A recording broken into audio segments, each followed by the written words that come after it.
Assalamualaikum warahmatullahi wabarakatuh.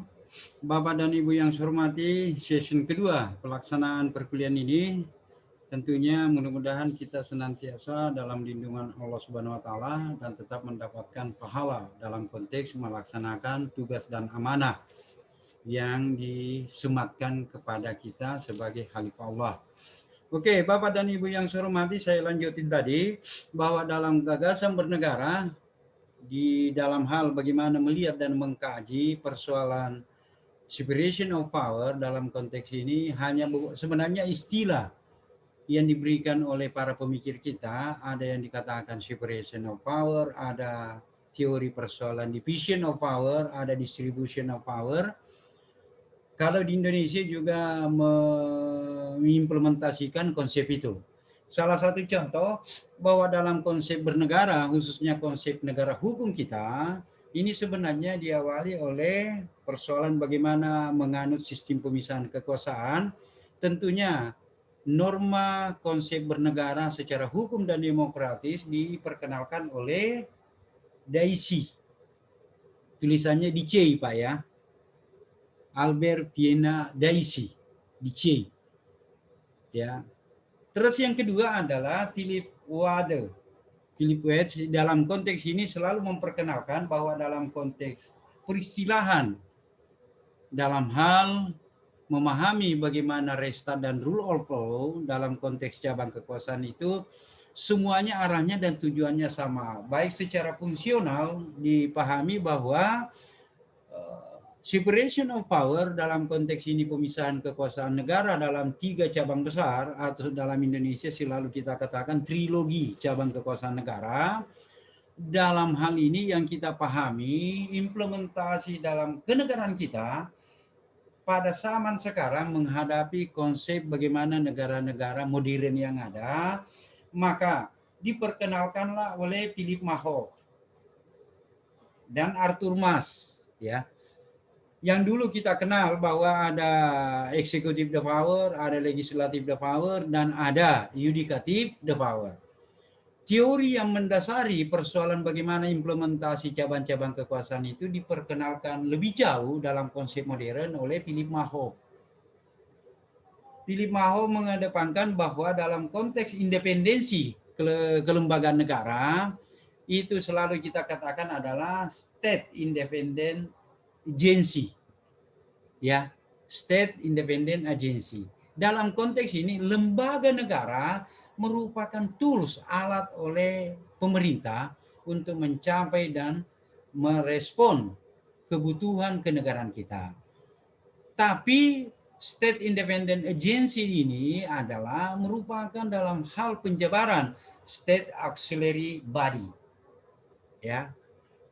Ini dalam konteks implementasinya Arthur Mas mengedepankan. Dulu dalam konteks pemahaman kita tentang pemisahan kekuasaan harus diimbuhi, harus dipahami secara teoritik. Arthur Mas mengetengahkan 2 teori. Untuk secara spesifik, Bapak mengkaji dan membaca secara teliti bukunya Prof. Laude, ada persoalan separation of power, dan ada di buku saya dalam konteks hukum tata negara, saya perhadapkan antara dialektika hukum dan kekuasaan, bagaimana konsep secara general dan bagaimana konsep kekuasaan secara spesifik di Indonesia. Arthur Mas mengetengahkan dalam 2 teori mendasar. Yang pertama adalah area division of power. Ya, suara saya masih jernih Pak, didengar? Pak Ahmad, Kakanda, masih jernih? Masih jernih, masih jernih. Masih jernih karena sudah dikasih kopi tadi Pak ya. Oke. State auxiliary body ini dalam konteks pelaksanaan kenegaraan yang tadi saya ketengahkan ada teori mendasar, ada 2. Yang pertama adalah bagaimana caranya pengelolaan negara dan pelaksanaan pemerintahan itu memakai 2 teori. Yang pertama adalah yang sifatnya reaktif dan responsif. Dan yang kedua adalah sifatnya preventif dan solutif. Arthur Mas dalam konteks inilah memaparkan teorinya. Yang pertama dikenal dengan istilah IDP. Apa itu IDP? Aerial Division of Power. Kadang diganti Theory Division of Power. Dan yang kedua CDP, Capital Division of Power. Ya. Tentunya kita bertanya lebih jauh, apa sih yang dimaksud persoalan ADP, Aerial Division of Power. Aerial Division of Power itu selalu mengetengahkan bahwa setiap lembaga negara, apakah diberikan kewenangan yang melekat dari konstitusi atau kewenangan yang melekat berdasarkan dengan perintah aturan yang membentuknya. Bahwa kewenangan lembaga negara itu berdasarkan dengan jangkauan di mana keberlakuan produk yang dilahirkan. Dan yang kedua adalah capital division of power, yang menganggap bahwa substansi atau materi dari peraturan yang dihasilkan atau dikeluarkan oleh lembaga yang sifatnya agensi itu diberlakukan. Ya, dalam hal ini selalu kita katakan bahwa lembaga-lembaga negara itu merupakan tools atau agensi daripada negara untuk melakukan respon yang sifatnya reaktif untuk menyambut kedatangan dinamika yang demikian besar. Ya. Salah satu contoh, Bapak bisa pahami dalam dinamika perjalanan ketatanegaraan yang ada. Komisi-komisi negara, commission ya, tulisannya dalam konteks asing, komisi-komisi negara yang sifatnya apakah ad hoc atau merupakan agensi dari suatu lembaga pemerintahan atau lembaga negara, semuanya pada hakikatnya sifatnya sementara, tergantung daripada perubahan pelaksanaan dinamika yang ada. Salah satu contoh, Komisi Nasional Hak Asasi Manusia sebelum reformasi kan tidak ada, Pak. Ya, Komisi Pemberantasan Korupsi pada saat sebelum reformasi tidak ada. Komisi-komisi yang lain, komisi-komisi negara ini yang dilekati oleh kewenangan yang sifatnya independen. Independen dalam konteks ini tentu kita bertanya, independen dalam implementasi kekuasaan dan kewenangannya atau independen dalam sisi fungsional. Ya kan? Ada, kalau mau lihat independen suatu lembaga negara, harus dua hal yang kita pahami, yaitu secara struktural nyantolannya di mana, dan secara fungsional bagaimana implementasi kewenangan. Oke. Contohnya, kita ambil contoh yang paling dekat. Komisi Pemberantasan Korupsi dan Komisi Hak Asasi Manusia. Kalau kita bertanya lebih jauh, di mana sih cantolannya dia? Dalam struktur kelembagaan negara. Ya kan? Dan yang kedua, secara fungsional tugasnya tentu kita pahami sejauh mana tugasnya dilakukan karena dilekati oleh kewenangan. Yang menjadi persoalan, apakah dia bisa memberikan suatu punishment atau reward dalam implementasi pelaksanaan kewenangan. Contohnya, Pak, Komisi Hak Asasi Manusia spesifik bertugas untuk menjembatani ada perubahan yang mendasar persoalan implementasi penegakan hak-hak asasi manusia yang melekat kepada setiap orang, setiap masyarakat, setiap individu. Terkadang kita pahami dan mencampur adukan dan selalu menyamakan bahwa hak asasi itu hak dasar sama dengan hak asasi manusia. Kalau kita telisik lebih jauh, sangat berbeda. Ada hak yang melekat kepada setiap orang, ada hak yang melekat setiap warga negara. Tanpa hukum negara itu sudah melekat, ya, bersamaan dengan kelahiran kita di atas dunia ini. Sementara ada hak yang melekat dengan sentuhan dan justifikasi oleh hukum negara, ya. Nah, ini hak dasar dengan hak asasi. Oke, kembali kepada persoalan lembaga negara.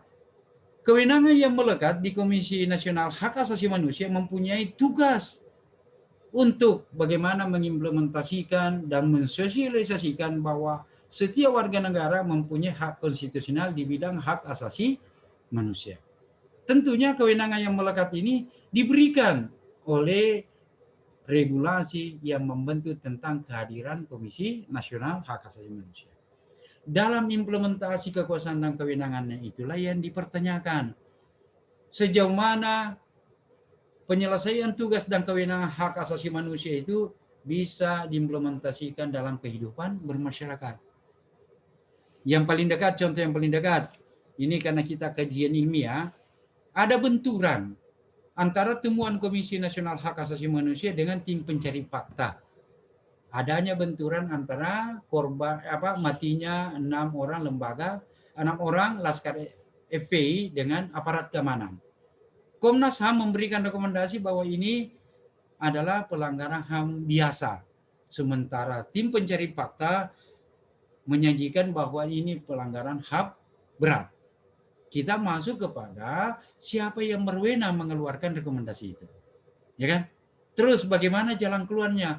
Temuan yang dilakukan oleh lembaga negara yang sifatnya independen, yang selalu kita katakan state independent agency. Ya, lembaga independen negara atau agensi atau agen dalam pelaksanaan lembaga negara itulah memberikan rekomendasi. Komnas HAM yang diimbuhi oleh kewenangan yang melekat padanya hanya memberikan rekomendasi tanpa ada hak eksekutorial yang dilekatkan. Ya, ini coba, apakah Komnas HAM mempunyai hak eksekutorial? Perdebatannya tidak ada. Karena dia tidak bisa menyatakan bahwa si A atau aparat ini atau lembaga ini atau pemimpin lembaga ini melakukan pelanggaran berat maka harus dihukum sekian tahun. Ya kan? Pemahaman kasat mata kita hanya memberikan rekomendasi kepada aparat penegak hukum. Tergantung tergantung daripada kebijakan yang dikeluarkan oleh aparat penegak hukum sebagai justice bahwa dia adalah aparat penegak hukum. Terus yang kedua, berdasarkan teori Arthur Marx dalam konteks CDP, Capital Division of Power, atau substansi atau materi kekuasaan yang dimuati itu memang benar-benar memberikan suatu aspek untuk bagaimana membantu lembaga negara yang sifatnya permanen untuk melaksanakan tugas dan kewenangannya. Contohnya KPK. Duluan Komnas HAM dibentuk dibandingkan Komisi Pemberantasan Korupsi. Kan begitu, Pak? Yang menjadi persoalan, Komnas HAM tidak diberikan justice dalam hal melakukan eksekutorial dalam penemuannya.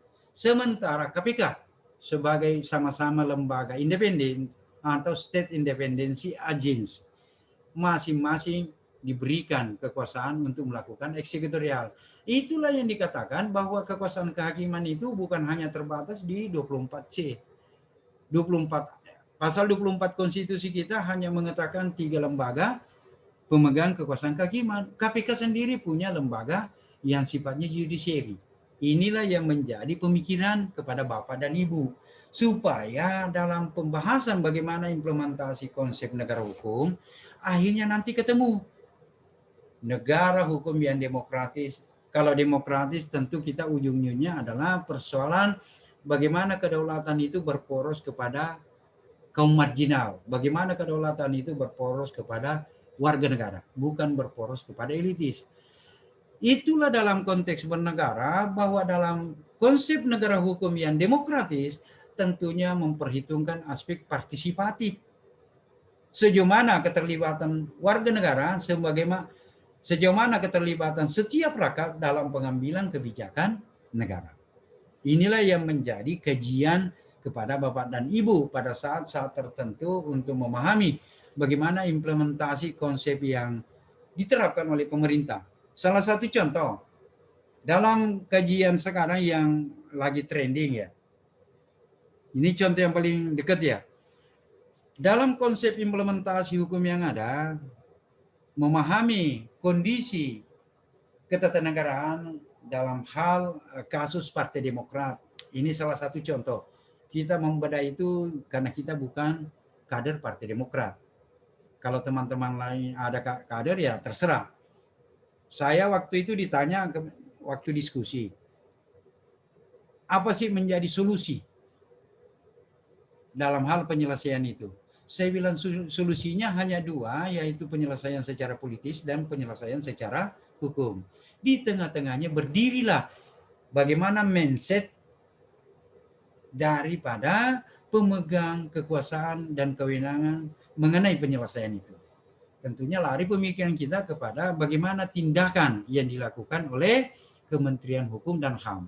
Ya kan begitu, Pak? Inilah sekilas waktu saya diskusi itu, itulah aspek penerapan bagaimana kita memahami bahwa konsep bernegara kita dipayungi oleh hukum dan demokrasi, tentunya dalam implementasinya perlu mendapatkan pengawalan yang lebih jauh, perlu mendapatkan nilai kritis yang lebih jauh. Oke? Bapak dan Ibu sampai di sini dipahami? Oke. Untuk minggu depan, saya membagi dalam kelompok ya. Ini kan pesertanya yang hadir adalah 9. Termasuk saya, jadi 8 itu. Saya membagi 2 kelompok aja Pak, nanti menyusul yang lain. Karena siapa tahu yang lain tidak pikirkan kita hanya memikirkan dia. Ya, oke, Pak Ahmad sebagai ketua kelompok 1 Pak ya. Pak Ahmad dengar? Halo Pak. Siap Pak. Oke, Ahmad tolong diakomodir temennya 3 orang Pak ya. Jadi 1 kelompok 4 orang. Terus ada nih Pak siapa? Pak Sukasman. Saya bertiga Pak. Saya bertiga dengan Pak Ahmad, Pak Yusri. Iya. Kenapa Pak? Pak Yusri, Pak Su. Begini Pak, saya bagi Pak Ahmad berdiri sendiri sebagai ketua kelompok, Pak Sukasman berdiri 1 kelompok. Saya mau lihat sampai sejauh mana pemikiran Bapak dalam hal mengkaji konsep bernegara dalam sisi hukum. Yang pertama Pak Ahmad mengkaji bagaimana konsep atau gagasan dasar restart. Ya. Ngerti Pak Ahmad? Konsep? Implementasi konsep negara hukum restart. Ya Pak? Iya. Yang kedua Pak Sukasman mana? Pak. Oke, jangan sama-sama terus Pak Ahmad Sarif ya. Oke, Bapak konsentrasi dalam konteks bagaimana membuat suatu tugas berkenaan dengan implementasi konsep the rule of law. Ya. Konsep the rule of law, konsep negara hukum the rule of law. Jadi Pak Sukasman mencari temannya 3 orang, Pak Ahmad juga mencari. Kuncinya minggu depan masing-masing kelompok mempresentasikan dan saya akan rekam dan upload.